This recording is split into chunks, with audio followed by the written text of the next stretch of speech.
L'amicale des étudiants ressortissants de Richard Toll ont tenu un point de presse le samedi 29 avril à Soumbédioune devant leur immeuble pour dénoncer les multiples problèmes qu'ils rencontrent dans leur habitation. Ils déclarent vivre dans des conditions inhumaines et décident de lever la voix pour se faire entendre. Djibi Ndiaye, président de la dite amicale, pointe du doigt le maire de Richard Toll qui, selon lui, a une part de responsabilité dans cette affaire. Maire bi dañ joxone ben délai ne dafay réfectionner immeuble bi mais boobu ba léegi gisuñu ko dégguñu ko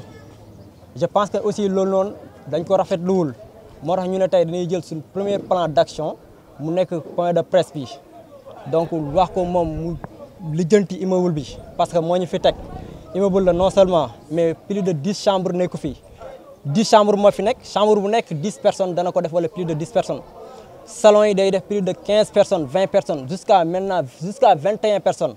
je pense que aussi loolu dafa nekk loo xamante ni situation yu jafe la yoo xam ne ñu ngi koy dund suñu ay frères yi et sœurs yi ñu ngi koy dund fii nii donc mu nekk loo xam ne dafa jafe te dafa war a arrêter parce que Richard Toll dëkk bu mel ni Richard Toll ak potentialité yi nga xam ne ñun am nañ ko entreprise yi nga xamante ni ñoom ñoo nekk Richard Toll je pense que ne am loo xam ne au moins même bu dee maire bi mënu ko ci dooleem responsabilité am la moom mu engagé ko. lijjanti ko ci côté entreprise yooyu noonu à ce que suñu yenn problème yi mën a faju je pense que ne looloo taxoon tey ñu ne nan organiser point de presse vraiment pour laaj suñu àq ak suñu yelleef ci suñu commune muy Richard Toll. dañuy wax ne moom ci boppam docteur Amadou Mame Diop maire de Richard Toll ñu ngi koy jox benn durée ultimatum de 3 jours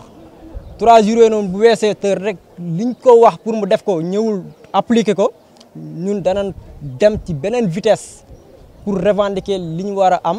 ci anam bu ñu ko mën a revendiquer dañ koy revendiquer mais pour loolu danañ sensibiliser suñu waajur yi fa nekk ba pare ci problème bi ñuy dund parce que ñoom aussi xam nañ ko parce que chaque fois dañuy woo téléphone ku ci am sa doom mu nekk fi xam nga sa doom lu muy dund donc dañ leen di ñaan ñoom seet bopp combat boobu noonu ñun bu ñu wàccee sur le terrain bu di ko mëne ñu jàppale ñu si pour que combat boobu noonu ñu am ci benn résultat boo xamante ni résultat bu positif lay doon pour que Richard Toll jëm ci kanam parce que aussi ñun ñooy doomu Richard Toll ñun ñooy jàng aussi je pense que ne aussi yaakaar bi mën naa ne 80% bi si ñun lañ ko teg donc il est temps que aussi ñu teg ñu si ay conditions yu baax ba vraiment li nga xamante ni moom la ñuy séntu si suñu étude ñu am ko. Moustapha Tall, chargé des relations extérieures de l'ART, revient sur les difficultés rencontrées dans l'immeuble. Nous habitons dans cet immeuble et l'immeuble abrite plus de 200 étudiants. Donc, et nous voyons qu'il y a des difficultés vraiment qui gangrènent notre quotidien au sein de cet immeuble, à savoir le manque d'eau dans l'immeuble, aussi l'encombrement, aussi les toilettes qui sont dans des états de salubrité très avancés. Vous voyez dans un immeuble de R+4 où il y a un seul robinet qui fonctionne. Donc, imaginez comment sera l'état de salubrité des toilettes s'il n'y a qu'un seul robinet qui fonctionne. Aussi, les étudiants qui sont tout récemment orientés dans les universités privées n'ont pas cette possibilité vraiment d'aller étudier convenablement. Tout ça, ce qui nous fait mal, c'est que nos autorités, en l'occurrence le maire Amadou Mame Diop, est indifférent face à cette situation. Donc, aussi, il faut relater une chose, c'est qu'il y a des entreprises qui sont implantées au niveau de Richard Toll, mais qui ne respectent pas ce qu'on appelle le principe de la responsabilité sociétale d'entreprise.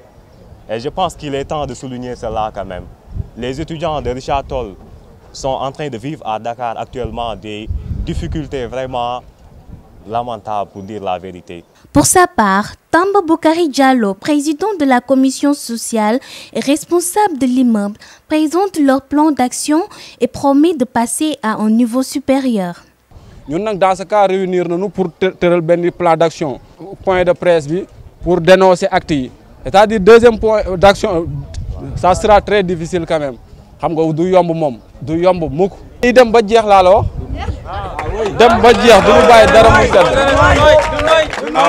En définitive, ces étudiants se disent prêts à tout pour obtenir gain de cause si rien n'est fait pour parer à cette situation.